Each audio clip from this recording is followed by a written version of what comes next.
The 300,000 people killed in Indonesia during the last 16 months are about 100,000 more than the total military casualties of all sides in Vietnam since 1960. In many cases, entire families were liquidated. But still there are thousands of widows like this young mother. Without trial, her husband and 300 other alleged communists were shot by the army and dumped into this mass grave. 50,000 in all were killed just on the romantic island of Bali. A young college professor named Rata, who helped remove the communists, explained how they went about it. Bali is such a beautiful island. The people are so attractive, climate's so lovely. It's hard to believe that so many unpleasant things went on here in the last year. Yeah, but now Bali become more beautiful without communists. And this is the duty of the Balinese people to clean their own island from the communist influence. This is the holy duty. And we did it. In Bali, we did it. What actually happened here in this village? Yeah, the story here is because some of the communist leaders from this village realized that they did wrong already, and they come to the village council and ask to the village council when village council will clean their village from the communist people. You mean the communists themselves asked to be killed? Some of them. And then the village council make a list who must be killed from that village.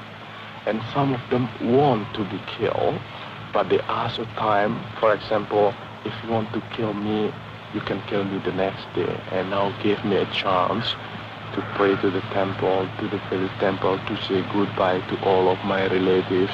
And the next morning, I'm ready to be killed. So the next morning or next evening, the villagers bring him here and then kill him by sword. They killed him with a sword? Yes, with a sword. Stabbed them one time and killed, buried them, and put the stone like this one so the family can recognize the next morning where is the family buried. What did you do to erase or cleanse the communists or the communist sympathizers in your village from their ideas? Yeah, and later all the communists, for example, come to the village council, and then they told that they will swear on oath they will not become a member or sympathizer of Communist Party anymore. Well, how did you hold them to their promise? That is why we cannot hold that. That is why we leave it to the God, and we decided to hold the purification ceremony for them in the village temple, that the God will see them promise and swear on oath. That is the best way. Because, for example, if they come back again to the Communist Party, we don't know, but the God will know it. He is notifying God that a dozen communist sympathizers are to be purified. Girls from the village enter the temple with religious offerings.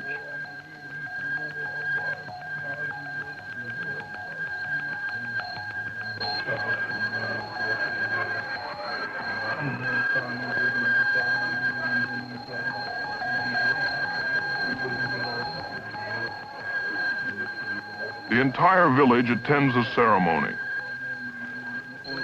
The Mangu Dalem, or temple priest, prays to the particular Hindu god in charge of political purification to forgive the surviving communists in the village and to accept their vow never to be one again.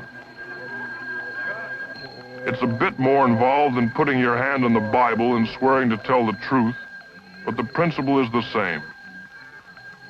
It's a kind of religious loyalty oath. Events in Indonesia might be a little easier to understand if the communists were killed just for their political beliefs and unscrupulous practices. However, their slaughter was largely a religious issue, a power struggle between communist atheism and fanatical Muslim, Hindus, and Christians.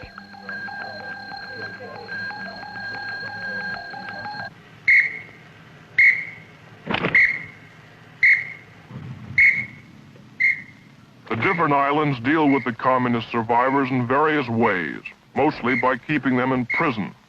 It's estimated that today 150,000 like these are locked away without formal charges. In some camps, they are starved to death or released periodically to be killed by the local citizens. Assalamu alaikum wa rahmatullahi wa barakatuh. In this Sumatran camp, the policy is to re-indoctrinate the inmates, which include women and children, in the concepts of God and state ideology. Saudara-saudara, pada hari ini kembali kita meneruskan pelajaran kita. Today we are back here to continue our lessons. Saudara-saudara, Friends, recently all of you have been taken along, persuaded, ordered, and propagandized to make you disbelieve in God. Those atheists did it. Those people who do not recognize God's existence, those PKI, those communists, they tricked all of you so that you would not believe in God. Are you willing to repent? Now let's everybody chant the prayer in order to beseech God's forgiveness. Ya. Astaghfirullah al-azim. Alladhi la ilaha illa huwa. Wa atubu ilayh. La ilaha illa huwa ar-Rahmanur Rahim. That's the Muslim way. Here's how the Christians do it. Meskipun bukan sejak semula Tuhan menjadikan kita berdosa. Although God did not create us with sins, we are all full of sins. Our behavior has been sinful ever since our great-grandparents in paradise, Adam and Eve. Dan terutama basisnya ialah The foundation of our life is our relationship with God. di mana kita mulai bergaul If we are at peace with God in our hearts, damai, then there will be peace on earth. sudah ku dapat sayang Tuhan meskipun banyak ku berat. Astaghfirullah al-azim. Tentuku patutlah ditolak. Allahumma inni atubu ilaika minha. Ya Bapa, ampunilah segala dosa dan kesalahan kami, dan oleh pertolongan serta persekutuan Roh-Mu yang Maha Kudus. Amin.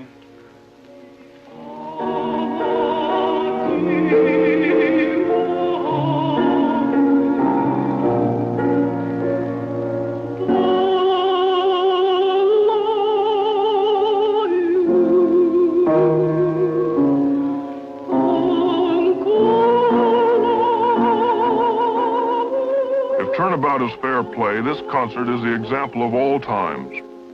Until 6 months ago, most of the audience was in communist prisons or hiding from PKI goon squads.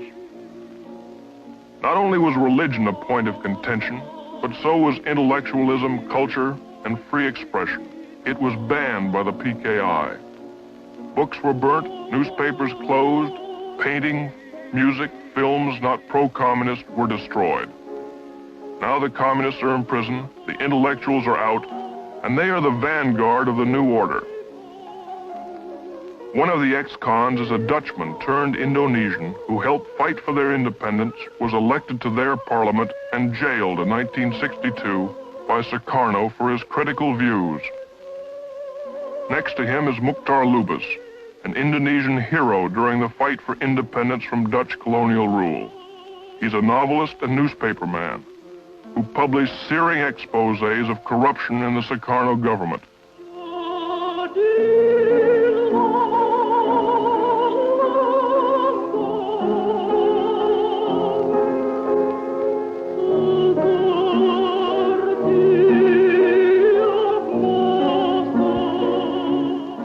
His anti-PKI writings sent him away for 9 years.